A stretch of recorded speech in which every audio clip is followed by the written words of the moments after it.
तीन प्रकार के भाग होते हैं, सौभाग, अभाग और दुर्भाग। सौभाग्य है पहले हमने अच्छा किया था इसलिए हमें मानव जीवन मिला, अच्छा परिवार मिला, अच्छा समाज मिला, घर में सुख समृद्धि मिली, समाज अच्छी मिली, ये सौभाग्य है। दुर्भाग्य हमारे जीवन में कभी कभी कठिनाइयां आ जाती, गलत लोगों का मिलन और भी अनेक प्रकार की परिस्थितियां हमारे जीवन में आती हैं, यह दुर्भाग्य। तीसरा होता अभाग।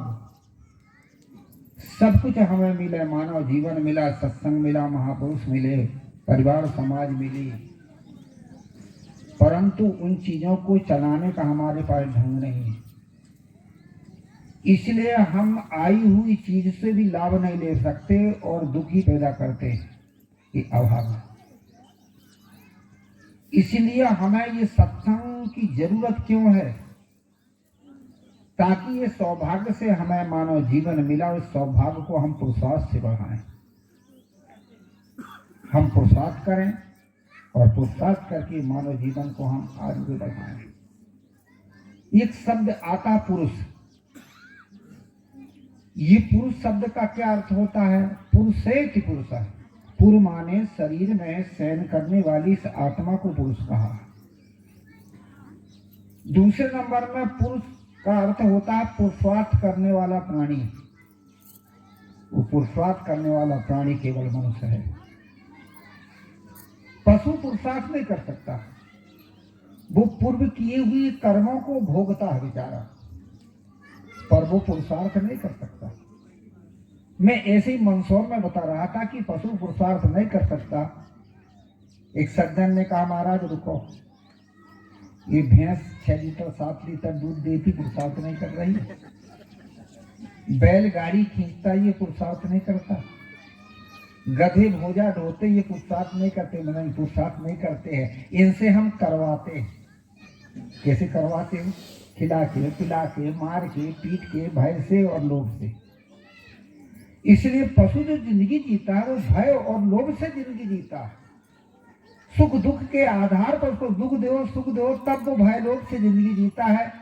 पर मनुष्य एक ऐसा प्राणी नहीं, वो अपना कर्तव्य समझ करके और पुरुषार्थ करता और अपने जीवन को सही बनाता है। पुरुषार्थ करने के साधन मनुष्य के पास है, वो 3 साधन हैं। कौन कौन से? दिल, दूसरे नंबर में दिमाग और तीसरे नंबर में इंद्रियां। ये 3 साधन हमें प्राप्त करने हैं, पुरुषार्थ के लिए मिले हैं। हमारे दिल से 2 पुरुषार्थ होता है, एक प्रेम जिसको कहते श्रद्धा और दूसरा साहस। आपके दिल में यदि साहस हो तो कठिन से कठिन परिस्थिति को भी आप पार करके अपनी समस्याओं का समाधान और हल कर सकते हैं। और दिल में यदि साहस न हो, घबरा जाए, परेशान हो जाए, हैरान हो जाए, तो आदमी आगे कहां से बढ़ेगा? एक उदाहरण मुझे याद आ गया। एक व्यक्ति ने अपने 2 बच्चों की शादी कर लिया। जब शादी किया तो 2 बहुएं आ गई, बड़ी खुशी हो गई।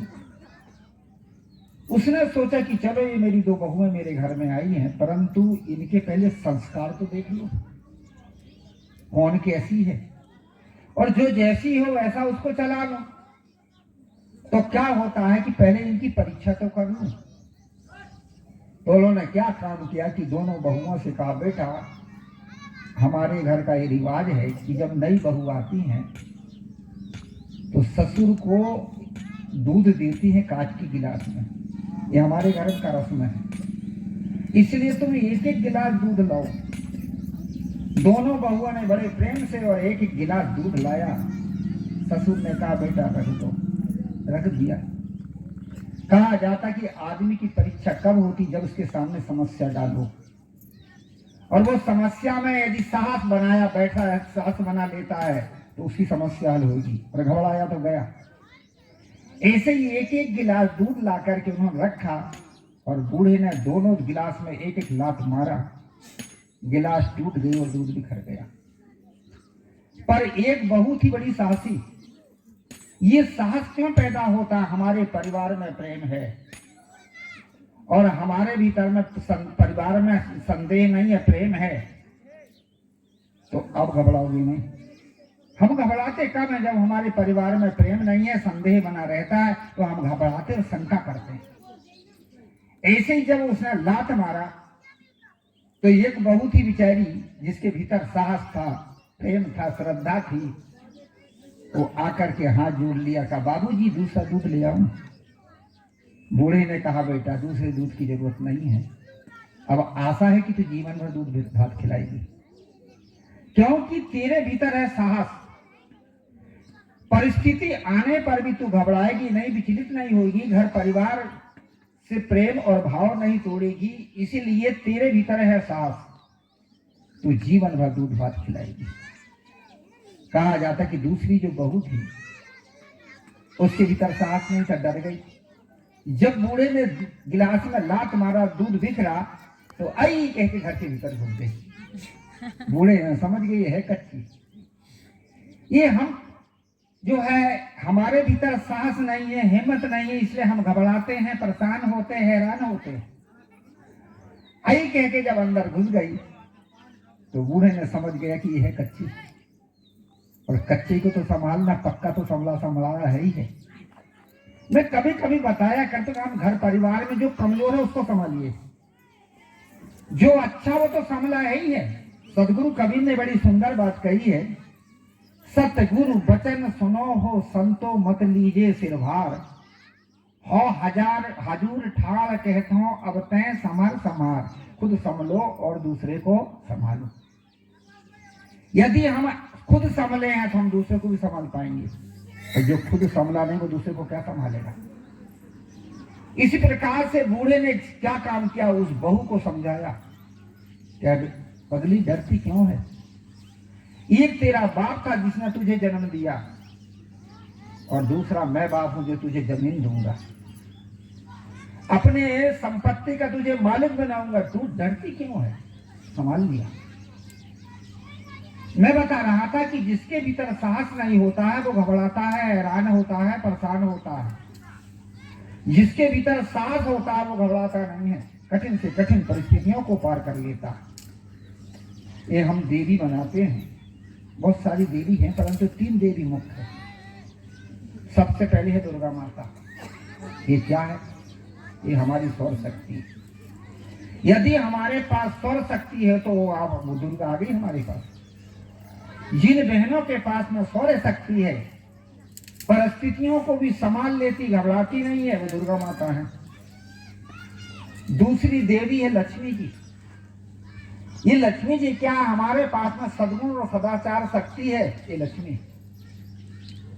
तीसरी देवी है जो है और सरस्वती जी, ये क्या है, ये विद्या शक्ति। यदि हमारे पास विवेक है, समझदारी है, तो हम कठिन से कठिन परिस्थितियों में हम परेशान नहीं होंगे, हैरान नहीं होंगे। इसके लिए मैं बता रहा था कि पुरुष शब्द एक होता है पुरुषार्थ करने वाला प्राणी, तो हमारे दिल से होता है साहस और प्रेम। यदि आपके दिल में प्रेम हो तो टूटे हुए परिवार को भी आप जोड़ सकते हैं।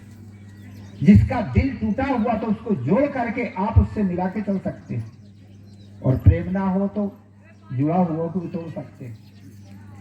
इसीलिए पुरुषार्थ करने का पहला साधन ये दिल। दूसरे नंबर में ये दिमाग है। दिमाग से भी 2 काम होते हैं, सही सूझबूझ और स्थिरता। हमारे पास सही सूझबूझ हो तो हम कोई भी समस्या का निदान निकाल सकते हैं, समस्याओं का समाधान निकाल सकते हैं। और हाल हमारी दिमाग में सूझबूझ ना हो तो हम समस्या से समस्या बना लेते हैं। इसलिए कहा जाता है कि हमारे दिमाग में सही सूझबूझ हो। जीवन में समस्या परिस्थितियां आती हैं, अनुकूलता प्रतिकूलता ये परिस्थितियां हैं, पर हमारे पास समझदारी ना होने के कारण उसको हम समस्या बना लेते हैं, और समस्या बना करके उसमें उलझ जाते हैं, परेशान होते हैं, हैरान होते हैं। दूसरे नंबर में हमारे दिमाग से स्थिरता भी आती है। यदि हमारा दिमाग स्थिर हो तो हमारा दिमाग जब स्थिर हो तो हम शांति प्राप्त कर सकते हैं। हमारा दिमाग स्थिर नहीं रहता। क्यों नहीं रहता? इसलिए कि हमारे भीतर में जो घटनाएं जीवन में आती हैं, सुख दुख, और सुख दुख को ही हम सोचते रहते हैं। जब हम दुख को याद करते हैं तो चिंता फिक्र होती है, और जब हम सुख को याद करते हैं तो आशा और तृष्णा होती है, और खा लेता, और बना लेता, और कर लेता। तो दिमाग स्थिर है कहाँ? इसलिए दिमाग स्थिर तब होता है जब हमारे भीतर में राग और द्वेष के संस्कार न हो, इधर उधर की चिंता फिक्र को हम हटाएं, शांत हो जाए, दिमाग स्थिर है। कितने लोग कहते गुरु जी सपना जब आता तो सपने में चोर दिखता, भूत दिखता, सांप दिखता है, काम कर रहे हम कर ही नहीं सकते, घबराते हैं, डर लगता है, बोल नहीं सकते, दौड़ रहे हैं, भाग रहे हैं। ऐसा क्यों होता? इसलिए ऐसा होता कि आपका दिमाग स्थिर नहीं है, आप कुछ सोच रहे हैं, आपके दिमाग में है टेंशन, और उस टेंशन के कारण आपके सपने में भी टेंशन हो रहा, सपने में भी आप घबरा रहे हो। इसलिए जो स्थिर दिमाग का होता है, जीवन में समस्याएं आती पर समस्याओं को पी जाए, शांत हो जाए, बीत गया समय, बीत गया, उसको सोच विचार करने की क्या जरूरत? हम सोचते रहते, परेशान रहते, हैरान रहते हैं। कभी कभी कोई परेशानियां आती हैं, हम सोचने लगते हैं। मैं कभी कभी बताया करता हूं कि हमारी बुद्धि से दो काम होता, सोच और समझ। जो आदमी समझता है वो शांति प्राप्त करता है, और जो आदमी सोचता है वो समस्या से समस्या बनाता है। छिंदवाड़ा जिला में एक गांव में मैं गया, एक बच्ची पढ़ रही थी छिंदवाड़ा में, तो पास के गांव में रहती थी किराए से, और किराए से जब रहती थी तो मैं गया उसके पास, बुलाई, गुरु जी आइए। तो जो कुछ ज्ञान चर्चा किया तो मकान मालकिन थी वो वहीं बैठी थे, बेटा गुरुजी को नीचे लाना हमारे घर में। गया, बुढ़िया माई कहने लगी गुरुजी। मैंने कहा हाँ माता। क्या मेरे 5 लड़के हैं? तो बहुत बढ़िया माता, 5 है। कहा गुरुजी 5 का धंधा व्यापार भी चलता। उनका ये भी ठीक है माई। कहा गुरुजी बहुएं भी बढ़िया अच्छी, उनका ठीक है। कह महाराज पर का बताऊं, उनका क्या हुआ? कह एक नाती है, पढ़ लिख के तैयार हो गया है, पर नौकरी नहीं लगी, बड़ी चिंता है गुरुजी। मैंने कहा माता तेरे को चिंता की कह रहे? तेरा कर्तव्य तूने पूरा कर दिया, अपने बाल बच्चों को पढ़ा दिया, लिखा दिया, बड़ा कर दिया, शादी विवाह कर दिया, हो गया तेरा काम। अब भी उनके बाल बच्चों को उनके माँ बाप जानेंगे, सोचेंगे तू तो परेशान हो रही। क्या महाराज तुम्हारे है ही नहीं तो तुम कहा जाने का बात लिखो। आदमी कितना परेशान है, अशांत, परेशान है, हैरान है, सोच सोच के हैरान है, परेशान हो रहा है। क्यों? दिमाग स्थिर नहीं है। यदि दिमाग स्थिर हो तो वो शांत हो सकता है, पर हम दिमाग स्थिर नहीं रख सकते। मैं तो बता रहा था कि हमारे दिमाग से भी 2 काम होता है, सही सूझबूझ, समझदारी और स्थिरता। तीसरा ये हमारी इंद्रियां, हाथ पैर आदि, इनसे भी 2 काम होता है। हमारे पुरुषार्थ करने के साधन, ये बात बता रहा हूं, इसमें 2 काम होते हैं। इन्हीं इंद्रियों से आप मेहनत करके, पुरुषार्थ करके आप भौतिक वस्तु को या भी पा सकते हो, और इन्हीं इंद्रियों का जो है और दमन करके आप शांति भी तो प्राप्त कर सकते हो। हाथ पैर है, काम करो, धंधा करो, व्यवसाय करो, कुछ करो, तो आपको जो है वस्तु मिलेगी। पुरुषार्थ करके धनवान बनोगे, संपत्तिवान बनोगे, कोई भी काम करोगे। तो इन्हीं इंद्रियों से आप पुरुषार्थ करके आप भौतिक वस्तु को प्राप्त कर सकते हैं, और इन्हीं इंद्रियों को जो साध करके आप शांति भी तो प्राप्त कर सकते हैं। हम अपने सब कुछ साध लेते पर अपनी इंद्रिय नहीं साध पाते, अपने मन को नहीं साध पाते। इसलिए आदमी आज दुर्व्यसन आदि जो कर रहा है, क्योंकि मन को नहीं साध पाता। ये इंद्रियां ही कभी कभी आपको गुलाम बना देती जब हम नहीं साधते थे, और इंद्रियों को साध लेते हैं हम, तो यही इंद्रियां हमको ऊपर की तरफ ले जाती, साधना की तरफ ले जाती। हम इनको साध नहीं पाते, इसलिए हम गुलाम बन जाते। आदमी गुलाम क्यों बनता है? अपने मन इंद्रियों को जब नहीं साधता है तो उनके बस में होकर के गुलाम बन जाता है, और दुर्व्यसन दुराचार में पड़ करके गुलाम बन के दुखी होता है। एक राजा था, और राजा खाता था तमाकू। अब तमाकू खाने की आदत बन गई। जो आदमी दुर्व्यसन करता है वो अपनी इंद्रियों का गुलाम बन जाता है। ऐसे वो तमाकू खाता था और जब तलब उठती तो हैरान हो जाता। एक दिन शिकार खेलने के लिए राजा गए, तमाकू ले गए थे। अब तमाकू खत्म हो गई। अब जब तमाकू खत्म हो गई तो तलब उठी, और जैसे ही तलब उठी तो राजा का मस्तक चकराने लगा। जब मस्तिष्क चकराया तो राजा ने इधर उधर देखा तो एक किसान दूर में हल चला रहा था और हल खड़ा करके तमाकू तैयार कर लिया था। पीट पाट के तमाकू तैयार करके पूरी तमाकू मुंह में उड़ लिया था, माने पूरी भर लिया था।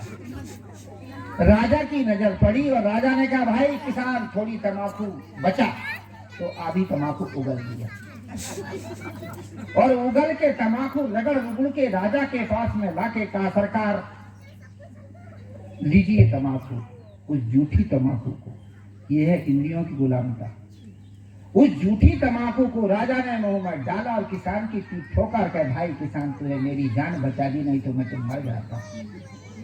किसान ने कहा, सरकार जो है ठीक है। राजा ने कहा, भाई किसान, पर तमाकू थोड़ी गीली थी। उसने कहा, किसान ने, सरकार चूना ज्यादा हो गया। चूना थोड़ी था, उसका थूक था। ये हमारी इंद्रियां हमको गुलाम बना लेती हैं। जो आदमी इंद्रियों को दमन करता है वो शांति पाता है।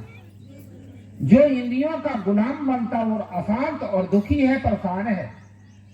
इसलिए मैं कह रहा था कि मनुष्य एक ऐसा प्राणी है जो पुरुषार्थ करने वाला प्राणी, इसका नाम है पुरुष। और 3 प्रकार के, मैं क्या पुरुषार्थ बता, दिल, दिमाग और इंद्रियां, 3 साधन हमें पुरुषार्थ करने के लिए मिले हैं। पर हमें वस्तु तो मिली, पर वस्तु को चलाने का ढंग नहीं। इसलिए हमारा जीवन दुखी और अशांत है, परेशान है। चाहे नर हो चाहे नारी हो, सब पुरुष है। चाहे नर हो चाहे नारी हो, सब पुरुषार्थ कर सकते हैं। पुरुष का पुरुषार्थ क्या है?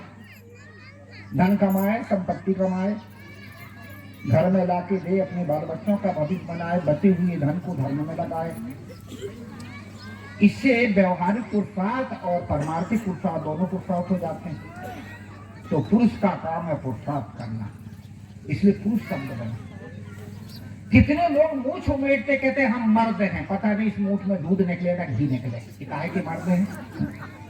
शराब पी रहे, नाली में गिर रहे हैं और हम मर्द हैं। ये मूछ क्यों से उमेटना शुरू कर दिए। एक चुटकुला मुझे याद आ गया। ये होता था कि स्कूल में ये पढ़ाया जाता कि पहले आदमी बंदर था, धीरे धीरे उसकी पूंछ गल गई तो वो आदमी के रूप में आदमी बन गया। ऐसा पढ़ाया जाता, पर यह बात गलत है। क्योंकि बंदर पशु खाने में आता है और आदमी मनुष्य खाने में आता है। ये पूंछ उससे नहीं होता। तो ये हुआ कि स्कूल में पढ़े थे बच्चों ने, एक दिन अध्यापक को देरी से आए तो बच्चों में बहस होने लगा। एक बच्चे ने कहा कि बंदर की संतान सब अब कहां गई पूंछ? बंदर की संतान सब फिर कहां गई अब पूंछ? तो दूसरे लड़के ने उत्तर दिया कि पूंछ के बाल उखाड़ के प्रभु धर देनी है मूंछ। ये पूंछ के बाल उखाड़ के भगवान ने मूंछ में धर दिया। इसलिए आदमी मूंछ उठता। पुरुषार्थ करो, मेहनत करो, तब तो पुरुष।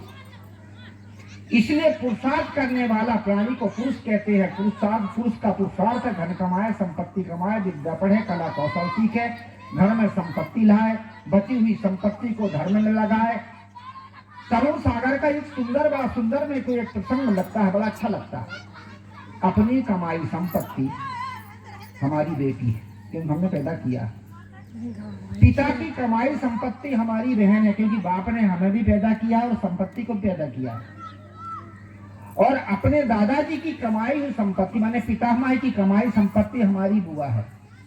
इसलिए बहन, बेटी और बुआ को दान में दिया जाता है, दान दिया जाता है और उनसे अच्छा व्यवहार किया जाता है। आप पुरुषार्थ करके धन कमाओ, संपत्ति कमाओ, खुद अपने जीवन में लगाओ, उसको सत्कर्म और धर्म में लगाओ। देखो हमारे भाई बिहारी लाल जी ये सत्संग रखते, इसमें तो कुछ खर्च लगेगा ना।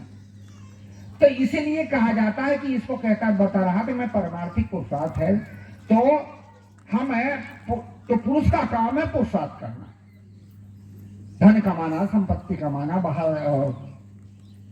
और महिलाओं का पुरुषार्थ क्या है? इनके 5-5 काम है, 5 पुरुषार्थ है इनका, आपका तो एक है। लोग कहते हैं महिला कमजोर, कैसी कमजोर? इनके 5-5 काम है। कहते इनको पढ़ाओ लिखाओ मत, चूल्हे चक्की तक्की तो है, इनको पढ़ाया नहीं जाए, लिखाया नहीं जाएगा तो 5 काम कैसे करेंगी? इसलिए इनके पहले कौन कौन से 5 काम है? सबसे पहला काम है पति की कमाई हुई संपत्ति का सदुपयोग करना। कमाई कम हो और आप दुनिया भर का खर्च करो तो कहां से धन आएगा? आकाश से थोड़ी पड़ता। ये दुर्व्यसन और फैशन, ये संपत्ति का बर्बाद कब होता? आदमी के पास दुर्व्यसन हो, ये पुरुषों में होता है। संपत्ति कब बर्बाद होती? जब व्यक्ति के पास फैशन हो, ये महिलाओं में होता है। हम दुर्व्यसन और फैशन से धन को बर्बाद करेंगे तो धन कहीं अलग से आएगा क्या? इसलिए पति की कमाई हुई संपत्ति को ठीक से सदुपयोग करना, ये पहला पुरुषार्थ महिला का। दूसरा पुरुषार्थ है घर में आए गए लोगों का स्वागत सत्कार करना। घर में जो आता है उसको कहते हैं अभ्यागत, और इसका आप स्वागत करो, सत्कार करो। पुरुष तो बैठा नहीं रहेगा, वो तो बाहर जाएगा बेचारा, खेत में, खलिहान में, या बड़ी व्यापार धंधा ऑफिस। घर में तो आप लोग रहती, इसलिए महल का शब्द, महिला शब्द महल से बना हुआ है। तो घर में जो आए गए लोग हैं उनका स्वागत करो, सत्कार करो, जो हमसे बन सके। बड़ा सुंदर कहा है कि अतिथि क्या देता है? पुण्य। आप उसको खिलाओगे पिलाओगे तो आपके भीतर में बड़ी प्रसन्नता आएगी। देखो इस घर में आए कितने अच्छे लोग हैं, हो गया उसकी प्रसन्नता ही आपको पुण्य लग गया। और खुशुर खुशुर करो, कोई आया कहाँ का आ गया पता नहीं। कितनी महिलाओं की आदत है खुशुर खुशुर करना। वो दूसरा आया हुआ आदमी भी परेशान होता है, घर ठीक नहीं है। घर की लक्ष्मी तो मैदा होती है ना, और लक्ष्मी ही जो है खुशुर खुशुर करे तो घर वो दूसरा मेहमान कहां से रहेगा? इसलिए कहता आए गए लोगों का स्वागत सत्कार करना, कि घर की शोभा, ये दूसरा पुरुषार्थ है। तीसरा पुरुषार्थ है बाल बच्चों को संस्कार देना। सबसे पहले बच्चा अपने माँ की गोद में आता है, गर्भ से गोद में आता है, फिर बाद में बाप की गोद में और समाज की गोद में जाता है। इसलिए बच्चों को अच्छे संस्कार देना, ये तीसरा पुरुषार्थ है। घर की शोभा कब होती है? घर की स्वच्छता हो, सफाई हो, और घर के परिवार बाल बच्चों में अच्छे संस्कार हो, आपके घर की शोभा है। यदि बाल बच्चों में अच्छे संस्कार नहीं दे पाते तो ये घर की शोभा नहीं होती। बाल बच्चों को अच्छे संस्कार देना। कितनी माताएं बहनें बच्चों को कौन से संस्कार देती हो आप लोग? बाबा आया, भूत आया, हाउ आया। बाबा भूत और हाउ सुन सुन के वो भयभीत हो जाता है, उसके भीतर आत्महीनता और भय पैदा होती है। जहां आत्महीनता भय पैदा होती वहां आदमी पुरुषार्थ आगे नहीं बढ़ सकता। कितने लोग पढ़ लेते लिख लेते हैं और डिग्री प्राप्त कर लेते हैं, पर धंधा नहीं कर सकते, व्यापार नहीं कर सकते, देश विदेश नहीं जाते। क्यों? कि भय के संस्कार। इसलिए बाल बच्चों को भय मत दो, अब भय के संस्कार देते हो। दूसरे संस्कार किस चीज की देते हो आप लोग? दूसरे संस्कार देते हो अपने और पराये के, स्वार्थ के संस्कार उनको देते हो। अपना बाल बच्चा होगा तो उसको अच्छा खाने को देंगे, और देवरानी जेठानी का होगा तो कमी देगी। उन्नाव जिला में मैं गया, एक घर में जब गया तो हुआ वहां की लोगों ने कहा गुरुजी खीर बना लो। तो ठीक है भाई, हमारी एक आदत होती है, छोटे छोटे बच्चों को हम पहले खाने को देते हैं, तो हम बच्चे दिखते हैं बेचारे। तो मैं क्या हुआ कि खीर बनाए, एक कटोरा में खीर दे दिया, और खीर देकर घर की एक महिला से कहा बहन ये खीर जो है बच्चों में बांट दो। 2 बच्चे थे, हो सकता है एक बच्चा उसका था, एक बच्चा उसकी देवरानी या जेठानी का रहा होगा। अब देखिए उसके भीतर स्वार्थ भावना। उसने क्या काम किया कि अपने बच्चे को कटोरी में दिया, ज्यादा खीर और कम दिखाए, और जो देवरानी या जेठानी का जो बच्चा था उसको काहे में दिया, थाली में दिया, थोड़ी सी खीर दिया, पूरी फैला दिया कि देख बाबू कितनी दी हूं। उनका ये पाप बाबू जानता कि तू जानती? ये हमारे भीतर एक स्वार्थ भावना आ जाती है, क्योंकि हमारे गलत संस्कार है, और बाल बच्चों को भी हम वही गलत संस्कार देते, झूठ के, छल के, कपट के, बेईमानी के। ये छोटे छोटे बच्चे गाली बकते हैं, गंदे गंदे शब्द का प्रयोग करते हैं। ये कहां से करते हैं? ये करते हैं आप लोग गालियां देती, वो भी देते हैं। उत्तर प्रदेश में एक गांव में गया और एक महिला अपने बच्चे को गाली दे रही थी, ए दहीदरवा के पूत। मैंने कहा बहने राम जी का मंत्र है कि शंकर जी का, जो तू गाली बक रही? कह गुरु जी नहीं, गाली है। तो मैंने कहा कि ये दहियरवा का पूत जो कह रही है, इसका अर्थ जानते कि नहीं गुरु जी? मैंने कहा जिसकी माता ने जार के द्वारा पैदा किया वो दहियरवा हुआ, और तू हुई जारी ना, गाली किसको लगी? गुरु जी मुझे लग गई, समझो जरा। इसलिए बाल बच्चों को अच्छे संस्कार दो। महात्मा गांधी ने अपनी आत्मकथा में बड़ा सुंदर लिखा है कि मैं जब छोटा बच्चा था तो मेरी माता हवेली जाती थी, और वहां हवेली से सत्संग सुन के आती थी। हवेली उस समय कहा जाता था संत का आश्रम या मंदिर हो, उनको हवेली कहते थे। वहां से सत्संग सुन के आती, और रात में कभी कभी कहानी के रूप में, कभी कभी गीत के रूप में मुझे सुनाती, और वे ही ज्ञान के संस्कार मेरे भीतर उदय हुए, और मैं भी सत्संग में जाने लगा, धर्म ग्रंथों का अध्ययन करने लगा।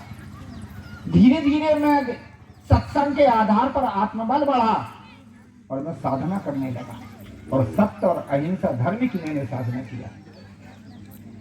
और उसके बाद में हमारा भारत 500 साल 700 साल का गुलाम रहा। 500 बरस है मुसलमानों ने राज किया, और 200 बरस अंग्रेजों ने, और 700 बरस की गुलामी को सत्य और अहिंसा के प्रभाव से भारत के कब्जे में कर लिया है। ये है सत्संग का प्रभाव। माता का सत्संग मिला, माता के संस्कार मिले, माता से ज्ञान मिला, और ज्ञान के द्वारा धीरे धीरे मेरे भीतर आत्मबल बढ़ा, और हमारे भारत को मैंने स्वतंत्र बिना लड़ाई झगड़े के भारत को अपने कब्जे में कर लिया। कहानी का तात्पर्य है महात्मा गांधी को छोटेपन से माता का सत्संग ना मिलता, माता समझाती ना, अच्छे संस्कार ना देती, या आज हम जो स्वतंत्र भारत में रह रहे हैं। खैर भारत तो स्वतंत्र हो गया, पर आदमी का मन स्वतंत्र नहीं हो, इसलिए अभी भी कठिनाइयां हैं। पर जो गुलामियां थी अंग्रेजों की, उससे तो हम बच गए। इसलिए मैं बता रहा था कि हम बाल बच्चों को अच्छे संस्कार दें, ये तीसरा काम है। जैसे आप साफ सफाई आचार विचार का संस्कार दोगे, बाल बच्चों में भी आचार विचार के संस्कार होंगे। पढ़ लिया, लिख लिया, विद्या प्राप्त कर लिया, पर शुद्ध सफाई आचार विचार के संस्कार नहीं होंगे। बड़ौनी आश्रम में और भवन बन रहा था साहब के आश्रम में, वहां के इंजीनियर साहब आते थे, और वो इंजीनियर साहब थे, गीता, भागवत, रामायण, सारे धर्म ग्रंथों का अध्ययन था। जब मेरे पास में आए तो रामायण की चौपाई और श्लोक की झड़ी लगा दे। मेरे भीतर बड़ी श्रद्धा हो गई कि इंजीनियर बेचारा देखो 30-32 साल का लड़का, और कितना धर्म में रुचि है, धर्म ग्रंथों का अध्ययन है। उनको जब मैं बुलाता तो आइए इंजीनियर साहब, कहने गुरु जी हम तो आपके बाल बच्चे हैं। मेरी श्रद्धा कब घटी? जब मैंने उनके संस्कार को देखा। ये संस्कार क्या चीज है? जैसे हमारे भीतर में परिवार के साथ में हम रह करके जैसा हमारे भीतर प्रभाव पड़ता है, उसी प्रकार से हमारे जीवन की क्रियाएं होती, वही तो संस्कार का रूप है।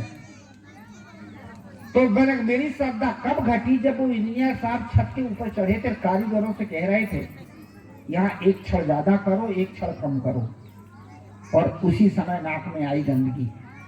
झटपट नाक की गंदगी को फेंक करके और ऐसे ऐसे हाथ रगड़ के बाद में ऐसे ऐसे चौपट लिया, चौपट कर दिया। पढ़ा लिखा तो था, समझदार तो था, पर माता और परिवार से अच्छे संस्कार नहीं मिले।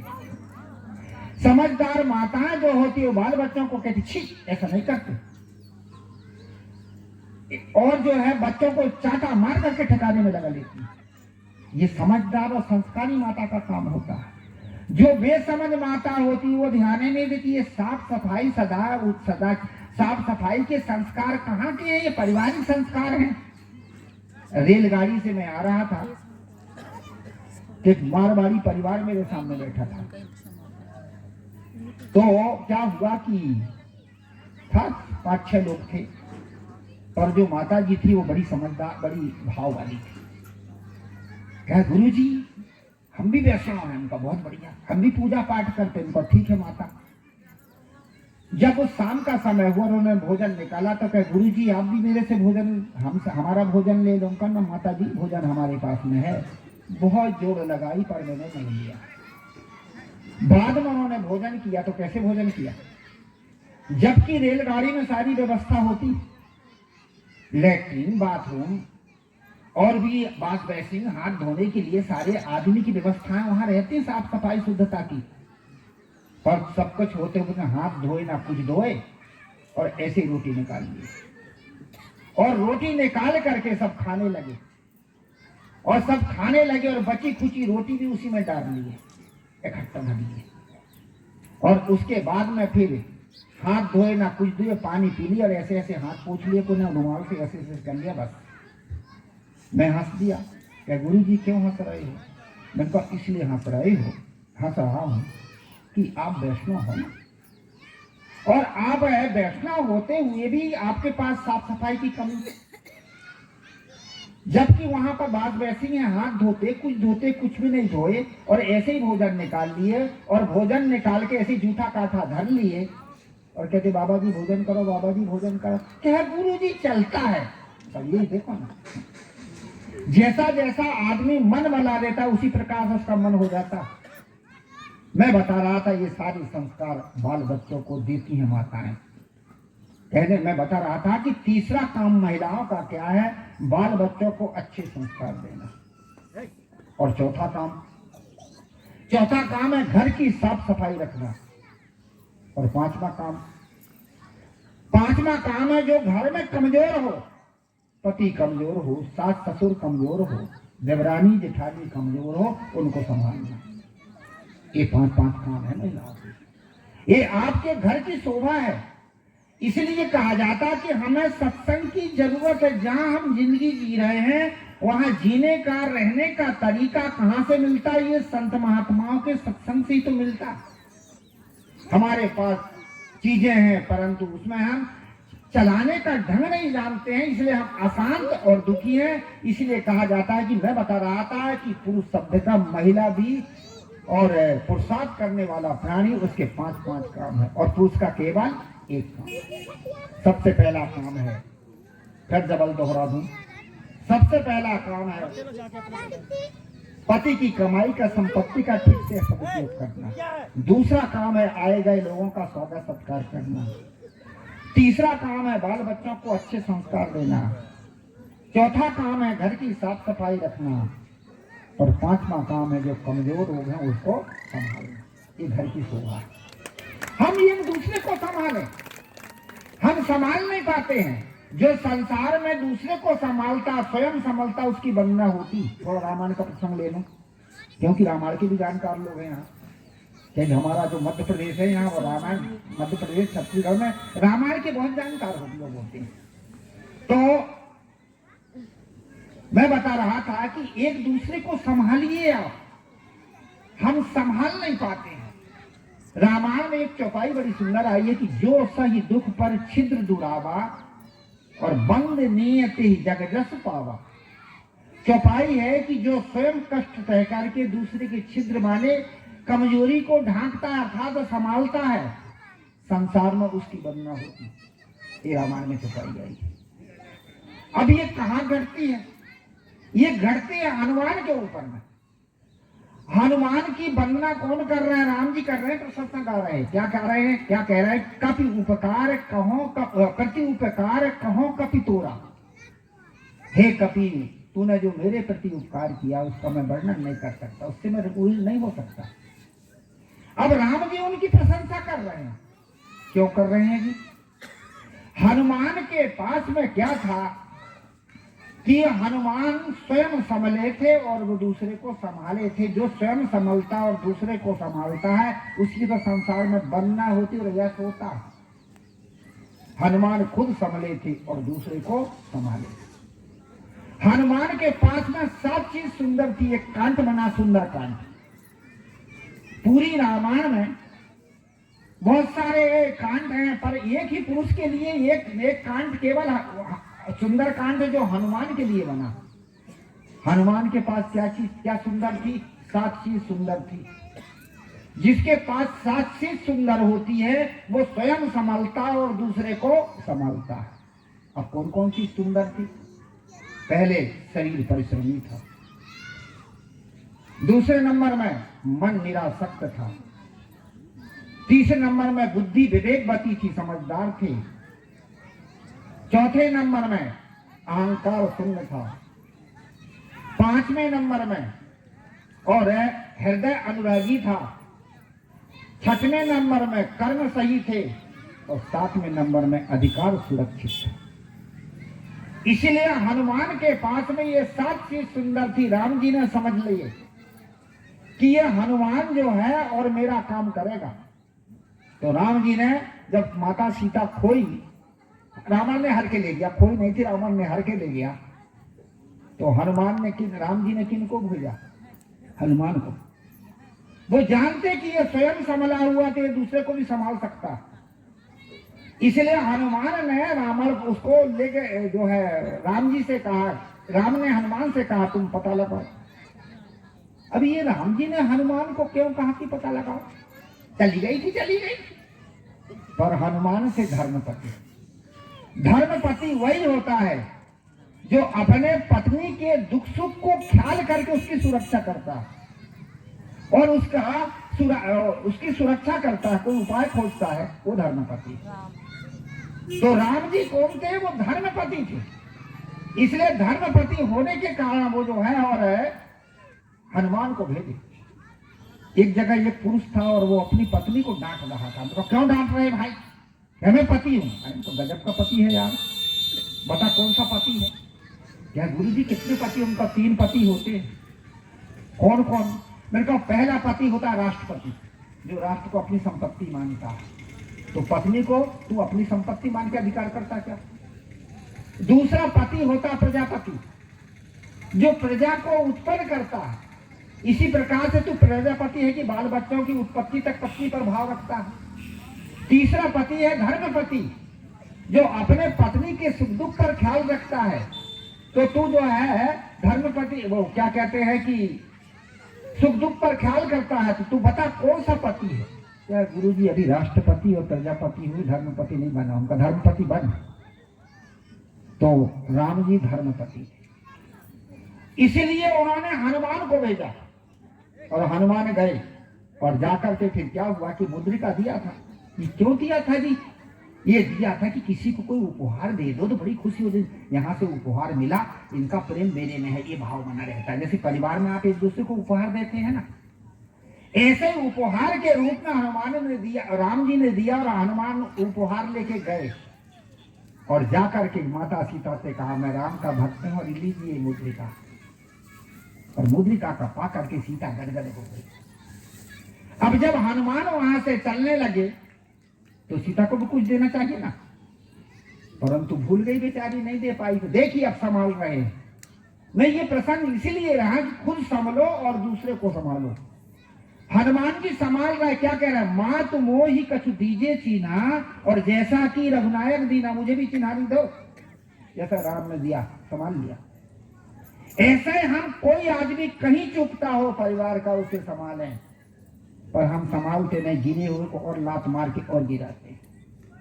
हनुमान ने संभाल लिया, याद दिला दिया।